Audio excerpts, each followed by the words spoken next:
Creemos en la providencia de Dios, aunque no creemos ni la mitad de ella. Vamos a ver qué es la providencia de Dios, pero quiero antes de empezar el tema, darles una cita personal. A veces hablamos de la fe y decimos muchas cosas de la fe, ciertas definiciones teológicas, definiciones bíblicas, pero quisiera decirles esta definición o esta contribución a la definición de fe que tenemos, que conocemos, y es la siguiente, se la voy a leer. Fe es la confianza que tenemos en los recursos de Dios que nos llevan a obedecerlo. Es decir, decimos, la fe es creer en Dios, la fe es confiar en Dios, la fe es depender de Dios. Y la fe se trata y se basa en la palabra de Dios y las promesas de Dios. Todo esto es verdad. Pero a veces al aterrizarlo, cuando nos enfrentamos a un reto, a un problema, a una situación, no sabemos cómo usar o cómo practicar la fe. Y la fe, para una forma práctica, una forma de imaginarla, de verla, es esta: confiar en los recursos de Dios. ¿Por qué confío en Dios? Porque Dios es Dios y tiene los recursos suficientes, vastos, ¿para qué? Para saciar mi necesidad, para salvarme, para ayudarme. Entonces, esa confianza en los recursos en Dios o de Dios me va a llevar ¿a qué? A obedecerle. A saber que si Dios dice espera, espera. Porque Él sabe lo que hace. Y entonces el título del tema es este: confía. Será a su manera. ¿Cómo? Confía. Será a su manera. Éxodo, capítulo 14, que hemos estado estudiando en estas fechas. Hoy vamos a hablar de la octava estrategia o regla para poder enfrentar tiempos difíciles. ¿Cómo enfrentamos tiempos difíciles? El día de hoy vamos a ver la octava regla, la octava estrategia. Hemos visto 7 y han sido una bendición. Por lo menos puedo darle testimonio de mi vida y varias personas que han dado testimonio de cómo esto les ha ayudado, les ha fortalecido. Y dice así, verso 21, lo voy a leer en la NBI. Si traen su Biblia, acompáñenme con la versión que traigan, y si no, escúchenme. Dice así: Moisés extendió su brazo sobre el mar, y toda la noche el Señor envió sobre el mar un viento recio del este que lo hizo retroceder, convirtiéndolo en tierra seca. Las aguas del mar se dividieron. Los israelitas cruzaron sobre tierra seca. El mar era para ellos una muralla de agua a la derecha y otra a la izquierda. Hemos llegado al momento donde el pueblo o lo mata Faraón con su ejército o el pueblo se hunde. Está en la encrucijada. Cuando tienes un problema, cuando tienes un enemigo, cuando alguien te está atacando, cuando no sabes qué hacer, a veces hemos llegado, espero que no, pero muchos hemos vivido esto, hemos llegado al momento en que dices, se acabó todo. O me acaba mi problema, o me vuelvo loco, o me vuelvo vicioso, alcohólico, o me voy de la casa, o abandono a mi familia, ya no puedo más. En ese momento, cuando el pueblo estaba en esa encrucijada, Dios es el personaje más importante, Dios aparece.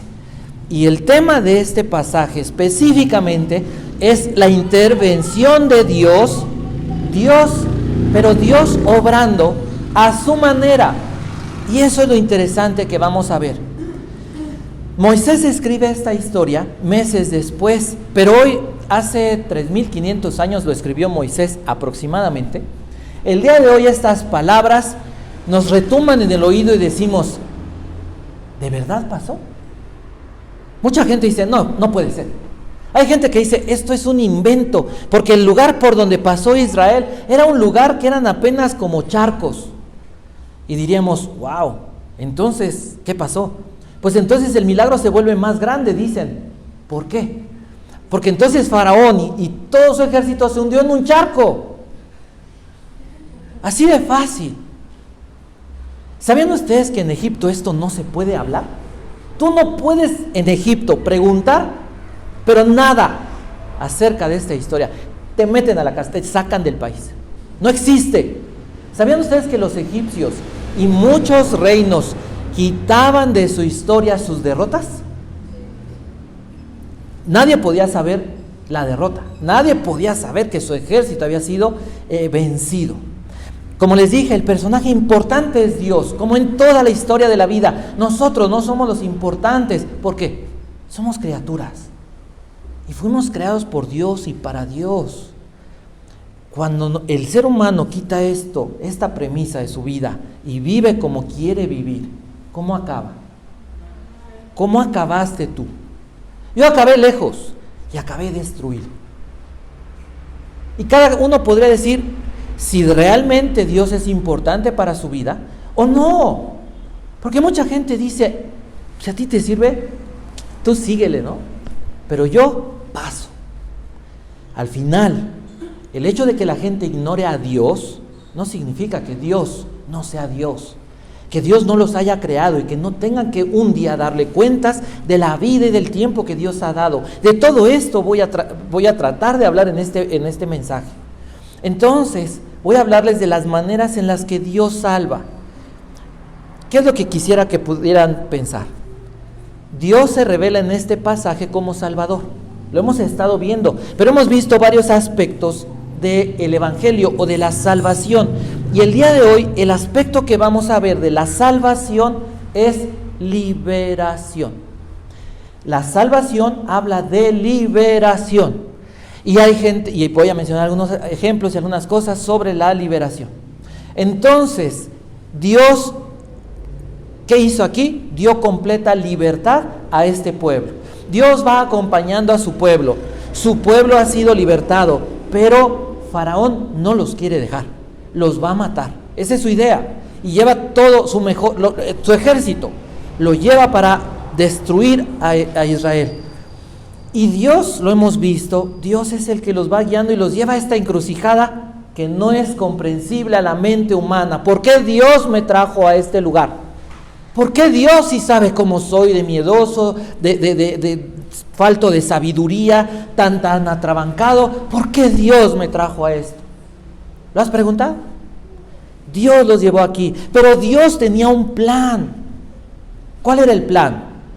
Dios les dice en el verso 13, nada más para recordárselos: no tengan miedo, mantengan sus posiciones, que hoy mismo, es el sonido ambiental, ¿no? Para que se ubiquen en la idea.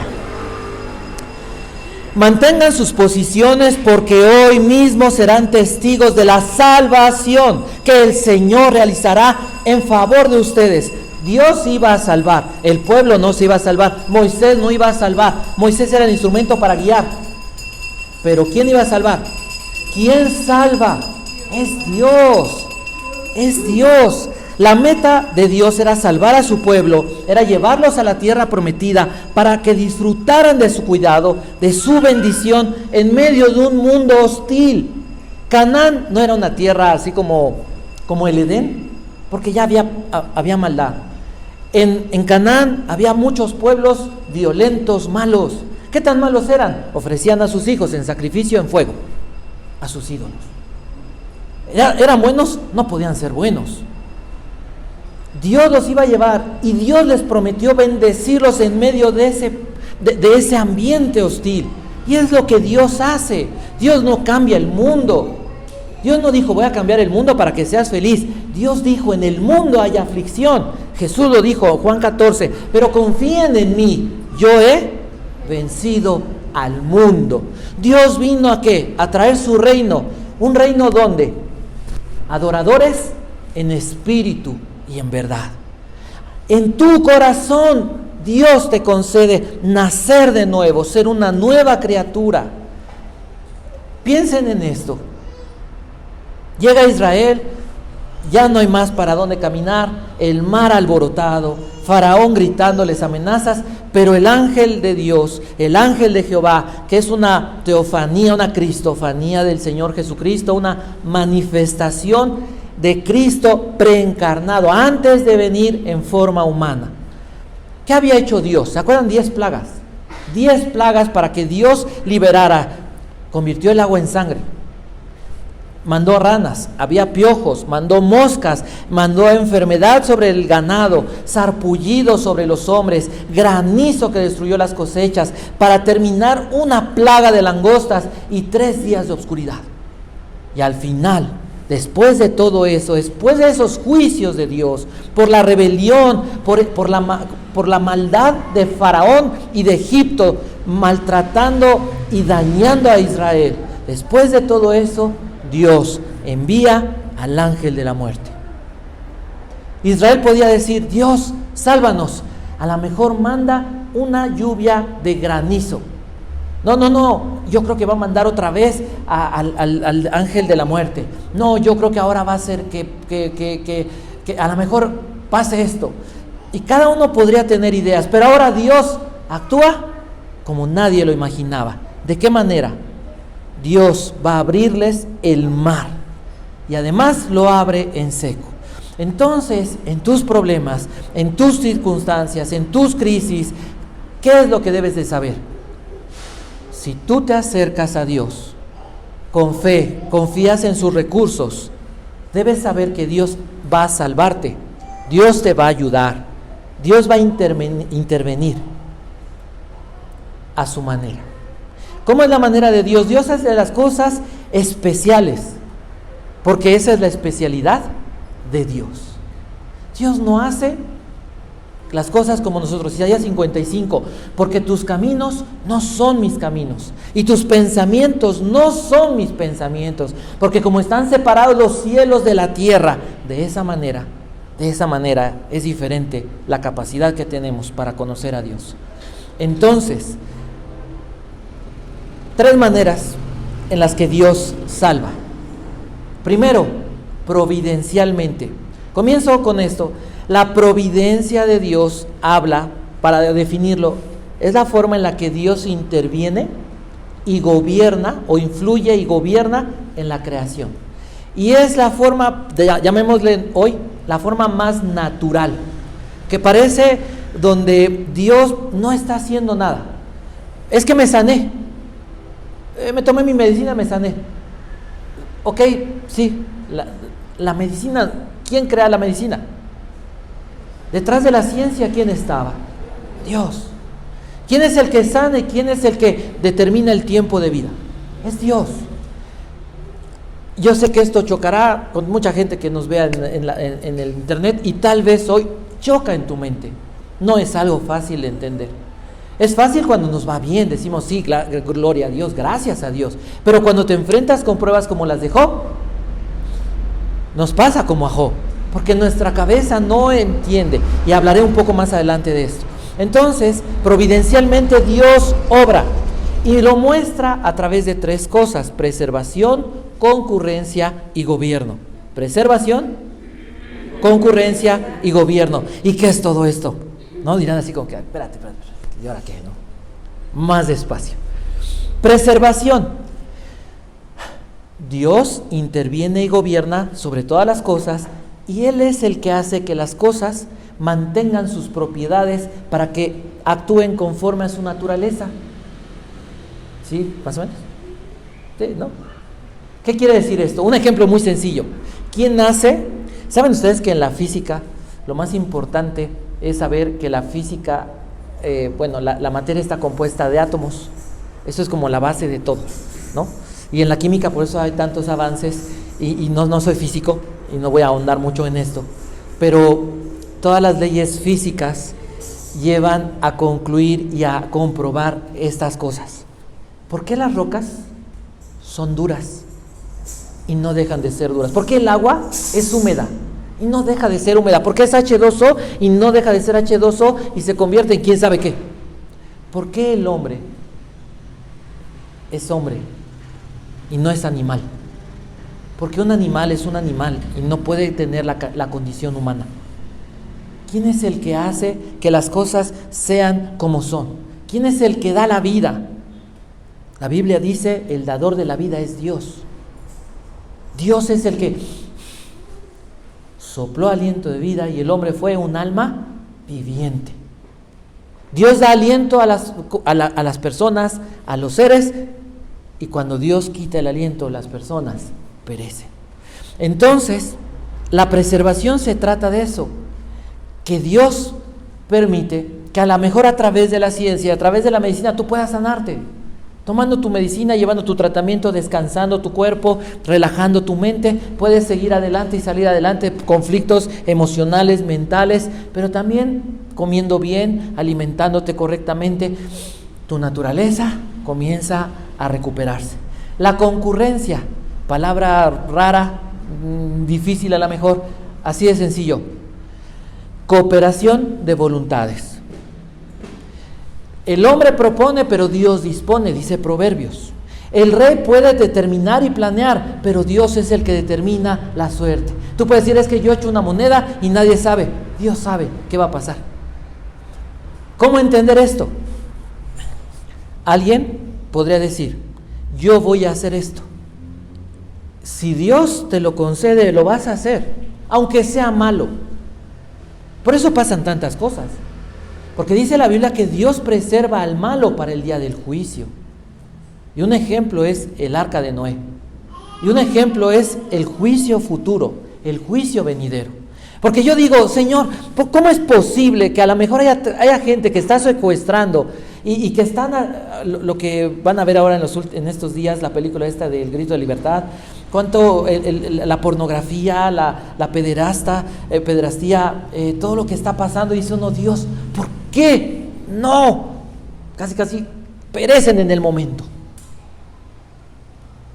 ¿Y qué dice Romanos?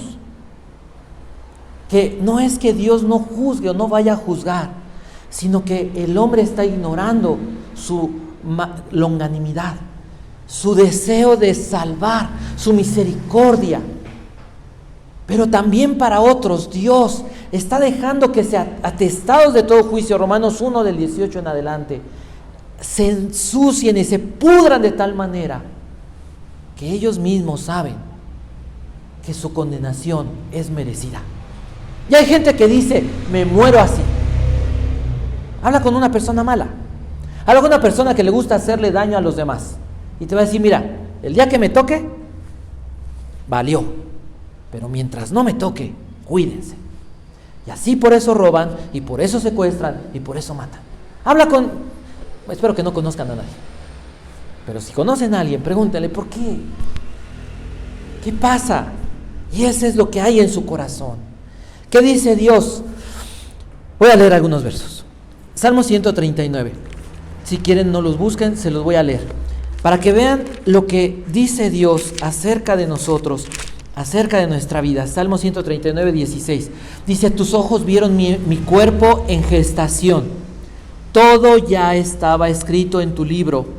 Todos mis días se estaban diseñando, aunque no existía uno solo de ellos. Dios sabe cuánto tiempo y Dios determina cuánto tiempo de vida tendremos. ¿Lo podemos entender? Yo creo que no. ¿Por qué? Porque hay gente que acaba con su vida en un momento y se quitan la vida. Violencia contra sí mismos. O gente que se dedica a consumir sustancias, drogas, alcohol y se matan poco a poco. Y tú dices, ¿el tiempo quién lo determinó? El tiempo, Dios nos da un tiempo de vida y cada uno es responsable de cómo la vivirá. Al final le daremos cuentas de lo que hicimos con la vida que Dios nos dio. Los días del hombre, Job 14, es un verso muy fuerte, pero muy padre, muy contundente para entender cómo es esta vida. Verso 1, pocos son los días y muchos los problemas que vive el hombre nacido de mujer. Pocos son los días y muchos los problemas que vive el hombre nacido de mujer. Verso 5, los días del hombre ya están determinados. Tú has establecido los meses de su vida. Le has puesto límite que no puede rebasar. No existe la piedra o la fuente de la eterna juventud. Existe la vida eterna, dada por Dios a través de la fe en Jesucristo. El gobierno, todo fue creado por Él y para Él. Dios gobierna, Dios tiene un propósito, Dios tiene una voluntad, Dios tiene un plan. Dios va a cumplir su voluntad. Y veamos un ejemplo acerca de este tipo de obras que Dios hace aparentemente invisible, o bueno, invisibles a nuestros ojos, pero donde Dios intervino. La historia de de David enfrentando a Goliat. Aparece en primer libro de Samuel, capítulo 17, del verso 23, del verso 32 en adelante específicamente. David ve a un gigante como de más de 3 metros. Y David mediría uno, como de mi tamaño, más o menos. ¿Por qué se ríe? Ok, ya. Y Goliat está retando al ejército de Dios, ¿no?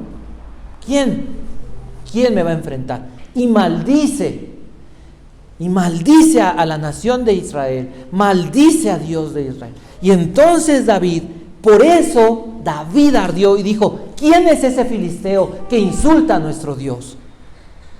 Y todos así como, porque David no era tan grande, ni siquiera era soldado, era un joven, era un adolescente. Y le dicen: no te metas. Y David dijo: he enfrentado leones, he enfrentado osos. Cuando venían y querían y se robaban mis ovejitas, yo los perseguía. Y dice la Biblia, y los agarraba de la melena y les abría la boca y los mataba. Y si me querían atacar, los mataba.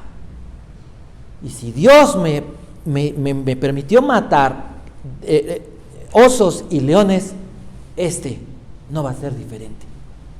Tú dices, ¿matar un león? ¿Agarrarlo de la melena? ¿Agarrar y pelear con un oso? Bueno, yo veo a veces un bull terrier y yo digo, está difícil, ¿no? Y es un bull terrier, bueno, es que sí son peligrosos los bull terrier. ¿Un oso? ¿Un león? ¿Quién obró? ¿Quién le dio esa fuerza? Era Dios. Porque David era un hombre de oración, un hombre consagrado a Dios. Dios puede usarte, Dios quiere usarte, pero ¿sabes una cosa? Dios no va a usar instrumentos que no se santifican. Nos salva y eres salvo, pero hay diferencia. Cuando te santificas a Dios, cuando peleas contra tu carne, Dios te va a usar. Dios quiere usarte. Ok, entendido. La providencia es la forma muy aparentemente invisible en la que Dios obra. Pero, ¿qué hablemos de los milagros? ¿Dios hace milagros hoy? ¿Qué piensas? Sí hace milagros. Y la gente dice, es que la Biblia está llena de milagros. ¿Sabes una cosa? Que la Biblia tiene, y hay muchísimos milagros, pero la Biblia no habla solamente de milagros. La mayor parte de la Biblia habla de salvaciones muy naturales que Dios hace, muy cotidianas. Entonces Dios sí hace milagros. ¿Qué es un milagro entonces? Le voy a dar una definición muy sencilla. Un milagro es una actividad menos común que Dios hace para despertar el asombro y la sorpresa de las personas que dan testimonio de que Él es real. ¿Sí? No es que esto es sobrenatural. Bueno, es diferente, porque Dios está obrando siempre. Es diferente. Dios quiere llamar tu atención, Dios quiere sorprenderte, Dios quiere asombrarte, Dios quiere que reconozcas que Él está. Hace algunos años, un día fuimos a los hospitales. ¿Se acuerdan que nos toca ir a los hospitales a orar? Y entonces estábamos ahí, una persona dijo, oiga, ¿puede orar por mi esposo? Y cuando entré a orar por su esposo, estaba entubado y estaba mal. No estaba consciente. Y fue de las primeras veces que decía, bueno, Dios, pero ¿qué hacemos? Ahora sí que, ¿qué hago aquí? Lo que siempre me enseñó Dios es, háblales de Cristo, háblales de que pueden arrepentirse. Tú no sabes lo que está haciendo Dios físicamente. Ellos pueden estar inconscientes, pero su alma, su espíritu es sensible. Y es sensible a la voz, a la palabra de Dios. Oré por esa persona, ¿ya? Salimos y dijo su esposa, dijo, ¿podrían venir? Le digo, pues el sábado venimos. Y el sábado regresamos, pero no la vi. Entonces le marqué, le digo, oiga, pues ¿cómo sigue su esposo? Y yo pensé que a lo mejor había muerto. Entonces me dice, no, pues ya nos dieron de alta, ya vamos de salida. ¿Dios hace milagros? Dios hace milagros. Dios levanta gente enferma de un hospital, Dios lo hace. Pero el milagro, para que pueda quedar claro, el milagro tiene que ser un acto de la voluntad de Dios, que tiene que ver con la manifestación de que Él es Dios y que tiene que repercutir en la salvación de las personas. Mucha gente llega y dice, oye, ¿puedes orar por alguien? Pues mira, es que necesitamos que ores por esta persona. Un día fui a otro hospital y me dijo una persona, ¿puedes orar? Es un hombre así, es un poco duro. Entré, le habían dicho, no hay nada que hacer por ti, te quedan algunas semanas. Y entonces le empecé a compartir y le dije, mire, yo no sé si Dios quiera en este momento hacer un milagro, puede hacerlo, pero no sé si lo quiere hacer, no sé cuál sea la voluntad para su vida, pero lo importante es su salvación. Eso es lo importante. Y me dijo, no, pero es que ¿por qué no me va a sanar? Y estaba ahí peleando a esa persona. Y le dije, a ver, yo no sé cómo sea su vida ni cómo haya sido su vida. ¿Dios podría sanarlo? Sí, pero ¿lo va a sanar para que usted siga siendo un esposo que maltrata a su esposa? ¿Para que usted siga siendo un padre abusivo? ¿Para que usted siga andando por ahí con varias mujeres? ¿Para que usted siga siendo y viviendo la vida a su manera? ¿Quiere que Dios le haga un milagro y lo sane? Pobre de la gente que está a su alrededor. ¿Y saben qué respondió? Pídele a Dios que me dé 20 años para vivir como yo quiera vivir. Y le dije, no, arrepiéntase. A final de cuentas, por lo que sé, esa persona pues terminó poco tiempo después su vida y solo Dios sabe si se arrepintió. Quiero decirte que Dios sí hace milagros y quiero decirte que Dios sí opera y Dios puede restaurar y puede hacer un milagro en tu matrimonio y puede hacer un milagro financiero y puede hacer un milagro en tu mente, sanando tu mente, renovando, restaurando tu mente corrompida, tu mente que no entiende, tu mente autodestructiva, tus emociones que te destruyen, que te deprimes, que te enojas, que eres explosivo, que haces malas cosas, que quieres que todo el mundo esté a tu servicio, que crees que nadie se compara como tú. Dios puede hacer un milagro sanándote de la autodestrucción. Dios puede hacer y libertar de cualquier cosa, pero podrías pensar en algunos ejemplos donde Dios no hizo algo. Les voy a dar un ejemplo y está en la Biblia y cualquiera podría preguntarlo. Cuando leemos la historia de Moisés, decimos, Dios salvó a Moisés.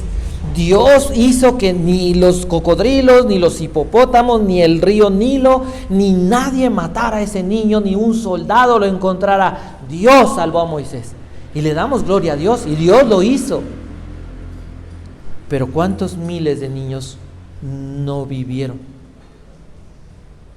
Y tú podrías decir, porque en este tiempo podríamos pensar en eso, ¿cuántos miles de niños mueren en abortos? Hay muchos que los intentaron abortar y nacieron, pero hay muchos que no nacen. Y tú dirías, si ahí no entendemos, y este es el tercer punto sobre las obras misteriosas, las maneras en que Dios obra muchas veces son misteriosas. La primera fue providencial, la segunda milagrosa y la tercera misteriosa.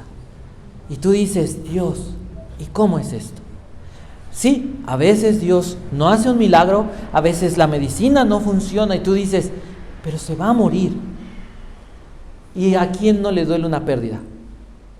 ¿Quién no ha perdido una persona que siente que se le acaba la vida? Un esposo, una esposa, un hijo.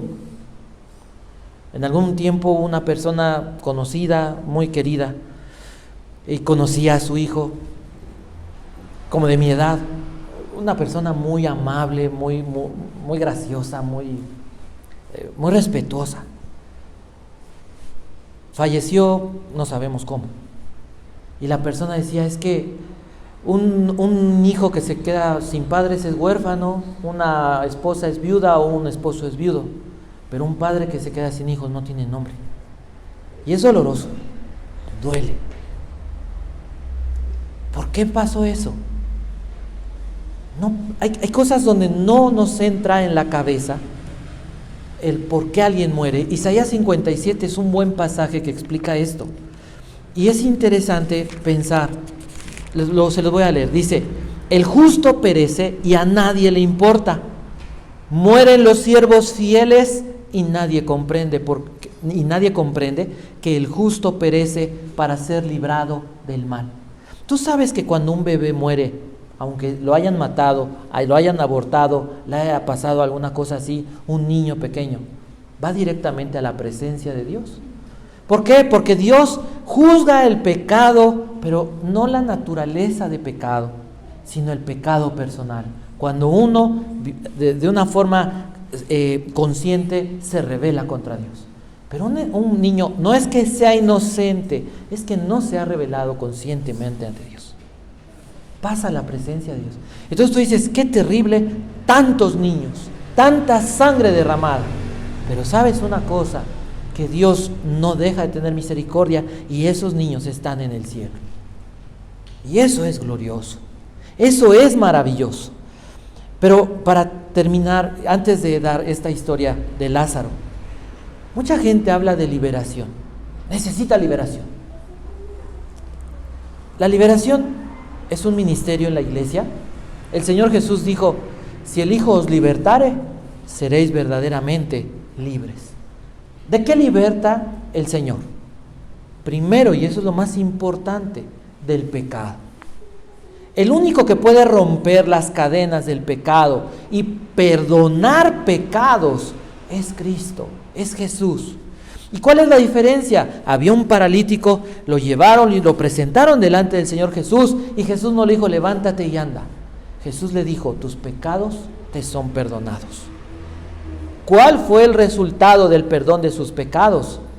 Que ese hombre se levantó y pudo tomar su camilla y pudo seguir su vida perdonado y libre, porque Cristo, el Señor, lo había liberado.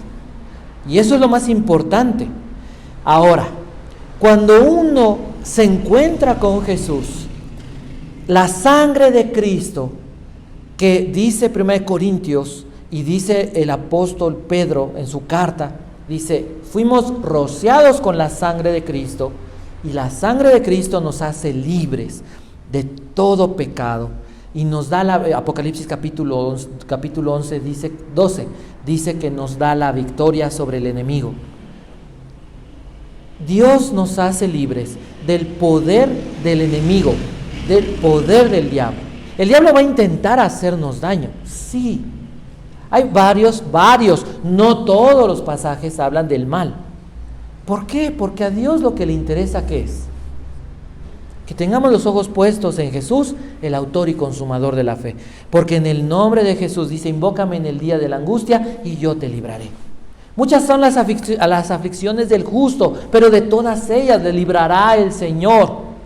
Le librará Jehová, le librará Jesucristo. Entonces, ¿cómo es que se lleva a cabo esa liberación?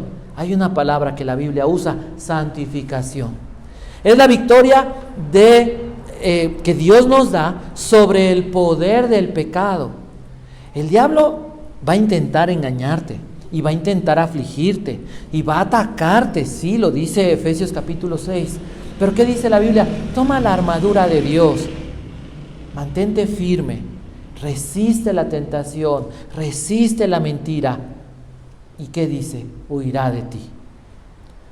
Tenemos que conocer la Biblia y tenemos que enfocarnos en el que ya venció, en Cristo Jesús. Ninguna cosa creada nos puede separar del amor de Dios que es en Cristo Jesús. Ni lo pasado, ni lo presente, ni lo porvenir, ni ángeles, ni principados, ni potestades, ninguna cosa. Antes bien, sobre cualquier cosa creada, somos más que vencedores por medio de aquel que nos amó.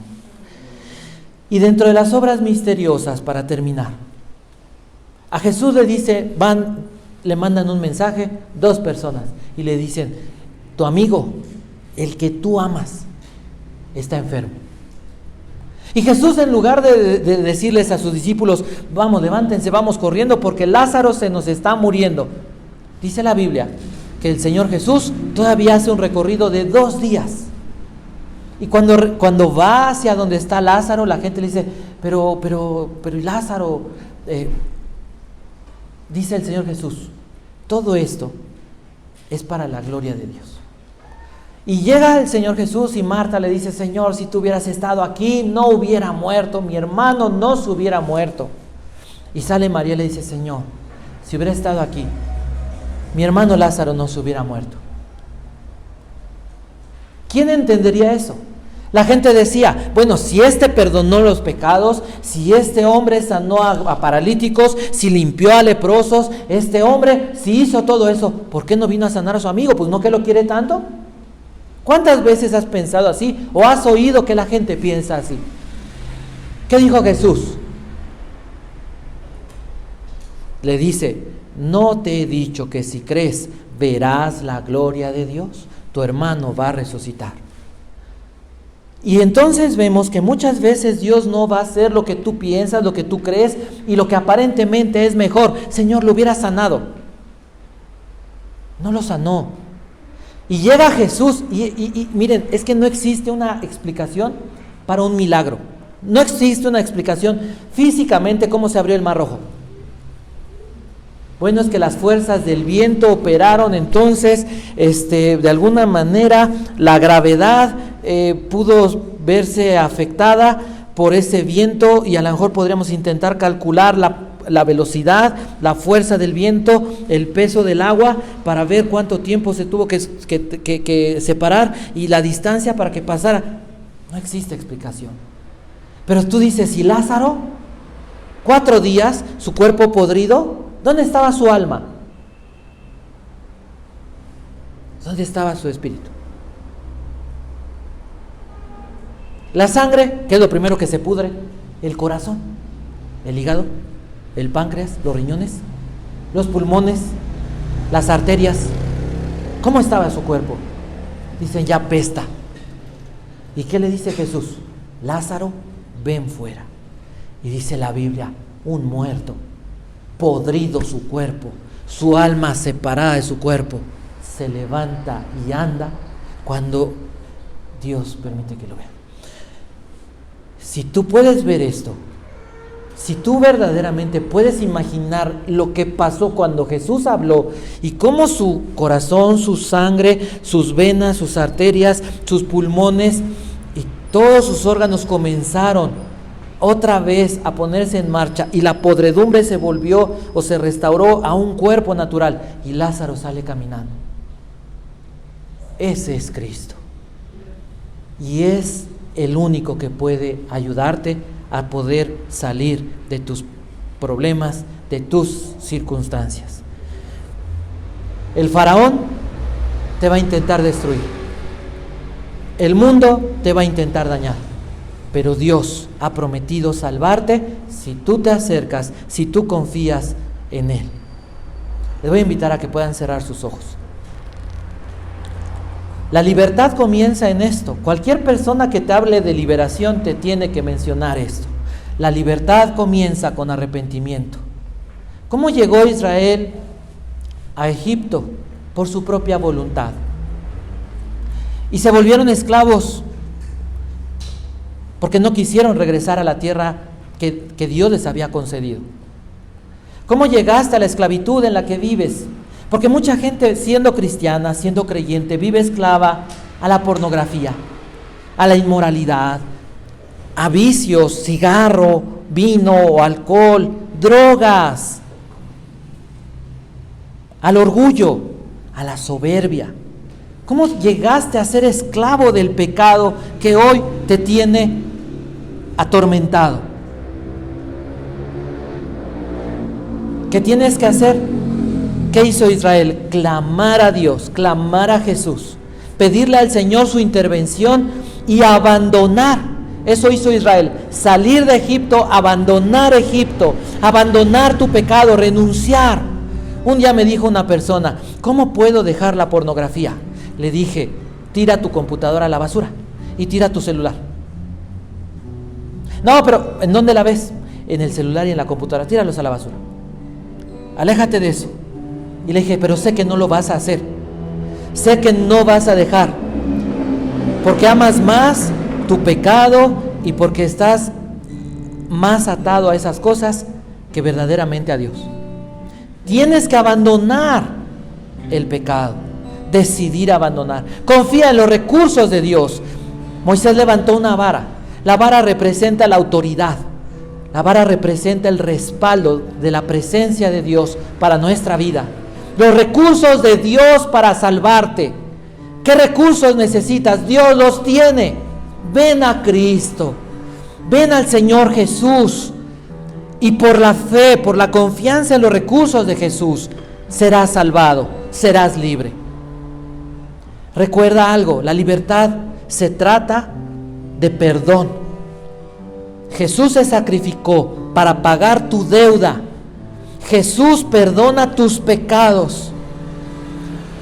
Dios es el único que te da la posibilidad de volver a empezar, de volver a tener un inicio, de volver a nacer. Si alguien te dijera, oye, ¿y si pudieras volver a nacer? ¿Qué harías con tu vida? Y todos tenemos ideas y todos damos argumentos, y yo no daría esto, yo no volvería a hacer esto, yo haría ahora mejor esto, yo cambiaría todo esto en mi vida, yo desearía mejor hacer esto. ¿Sabes que Dios te lo da? ¿Sabes que Dios te provee la oportunidad de volver a nacer? Y no es físicamente, así como estás, Dios puede hacerte nacer espiritualmente. A eso vino Jesús. Perdona tus pecados si tú le pides perdón. ¿Y sabes qué hizo el Señor Jesús una vez que resucitó? Le dijo a sus discípulos, reciban el Espíritu Santo. El Espíritu Santo viene a morar sobre nosotros cuando nacemos de nuevo. Nos hace renacer, nos regenera, nos da vida nueva. Pero también el Espíritu Santo viene sobre nosotros para darnos poder. Cuando tú te consagras a Dios, el Espíritu Santo empieza a llenarte y a llenarte y a suministrarte de su poder para vencer el pecado, para suministrarte de su poder, para poder vivir y enfrentar todas tus luchas, tus crisis, tus problemas. Faraón y su ejército físicamente iban a destruir a Israel. Pero ¿sabes el peor enemigo de Israel cuál era? Que tenían miedo. El miedo es nuestro peor enemigo. La duda, la indecisión. No sé cuál sea tu problema. No sé cuál es ese pecado, ese faraón que quiere esclavizarte. Pero en el nombre de Jesús, levántate. Levántate. Apártate de ese pecado. Pide la intervención de Cristo y Él lo va a destruir en tu vida como lo destruyó y lo venció en la cruz. No sé cuál es el ejército. No sé quién puede estarte dañando, destruyendo, ofendiendo. No sé quién puede estar haciendo pedazos tu vida. Tal vez tu esposo, tal vez tu esposa, tal vez tus hijos. O tal vez un padre que no ama, una madre que abandonó. No lo sé. Tal vez las personas a tu alrededor, familia, enemigos, gente violenta. Pide la intervención de Jesús. Espera en Él, porque Él te va a salvar. Él te va a liberar. Así como liberó a Noé de toda esa generación de violencia, de inmoralidad y de perversión. Dice la Biblia, escribe el apóstol Pedro, el Señor sabe librar a los piadosos de la aflicción. Vuelve al Señor, y Él te librará de la aflicción. No sé si haya un problema, no sé si haya una enfermedad, no sé cuál sea la crisis como ese mar que intenta hundirte, pero sé que Cristo va a salvarte si tú se lo pides. Arrepentimiento, apartarse del pecado, volver a Cristo, confiar en sus recursos. La intervención de Cristo traerá salvación para tu vida. Deja que mientras se adora a Dios, escuches tú su voz. Deja que el Espíritu Santo ministre tu corazón, tu alma, y clama al Señor Jesucristo. Estás aquí porque Dios quiere manifestarse a tu vida. Quiere mostrarte el mayor milagro, el perdón y la vida eterna. Pero también quiere intervenir en tu vida, darte un propósito, mostrarte su plan, darte su poder para seguir adelante, sacarte adelante. Que puedas tener una relación con Dios y saber que Él estará siempre acompañándote a donde quiera que vayas. Medita en esto.